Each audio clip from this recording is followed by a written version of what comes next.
Je m'appelle Stéphane Barré, je suis le responsable de The Wrap Motion et de Ghost Agency. Donc il y a The Wrap Motion qui est une école de formation. Donc on forme les gens à la pose de tout type de vinyle. Et ensuite on a Ghost Agency, l'accompagnement d'agences et de projets un peu particuliers.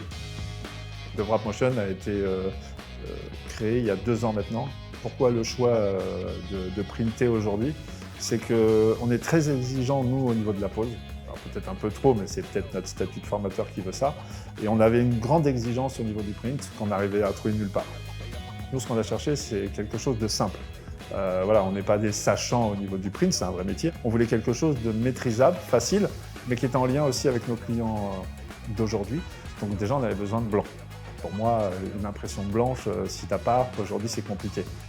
Pour la petite histoire de timing, la 630, on l'a achetée il y a à peu près 1 an et demi, et la 830, il y a à peu près 3 mois qu'elle est là.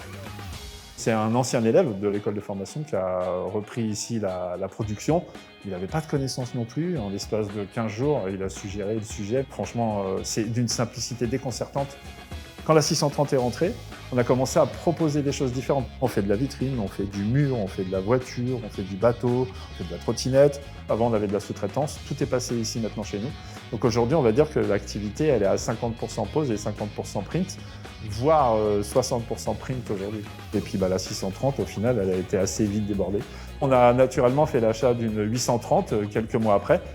La technologie latex nous permet de poser sur tous les substrats. On arrive à inventer des films avec des contre-collages en rouge, en transparent, en miroir, qu'on ne pouvait potentiellement pas faire avant.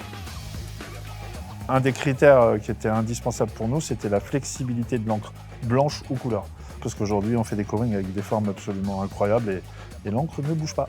Ça nous permet sur la 630 ou la 830 de proposer des trucs complètement fous, quoi. Il y a zéro limite. Aujourd'hui, les gros clients s'intéressent aussi à la planète. Il y a une vraie volonté, en tout cas, de faire attention à ce qu'on utilise, notamment pour un de mes plus gros clients, où lui, il veut du sans PVC et que du latex. Et par rapport aux poseurs, si on peut faire quelque chose pour eux, entre les produits pour nettoyer qui ne sont pas toujours très sympas, on va dire qu'on évite les solvants. Si je devais me donner un conseil à moi-même il y a 30 ans, c'est de me lancer dans la production parce que en fait, je ne m'intéressais pas aux machines de print. Je pensais vraiment que c'était tellement compliqué, alors qu'en réalité, pas du tout. Quand on est bon et qu'on a des bons outils, en réalité, ça marche tout seul.